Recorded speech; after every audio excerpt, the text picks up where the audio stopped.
కొన్నిసార్లు మనం దేవుని వాక్యానికి విరోధంగా ఉన్న కుల మత సాంప్రదాయాలను వదలటానికి భయపడతాం. బంధువులు ఏమనుకుంటారు, సమాజం మన వెలివేస్తుందా అన్న భయం మనం అడ్డుకోవచ్చు. కానీ హిజ్కియాకున్న ఒకే ఒక భయం, దేవునికి విరుద్ధంగా నడుస్తానేమో అన్న భయం మాత్రమే.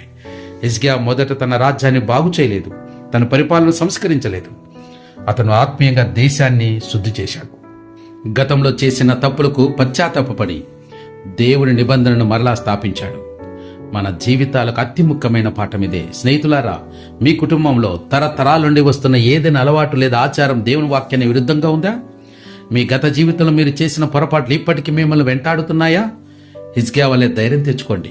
మా తండ్రి ఇలాగే చేశారని తప్పును కొనసాగించకండి. దేవుని మార్గంలో నడవటానికి మీరు తీసుకున్న ఒక్క నిర్ణయం మీ రాబోయే తరాల గతినే మార్చివేస్తుంది. సత్యాన్ని వెంబడించేటప్పుడు ఒక్కోసారి ఒంటరిగా నిలబడాల్సి రావచ్చు. కానీ హిజ్కియా వలె మీరు దేవుని పక్షాన్ని నిలబడితే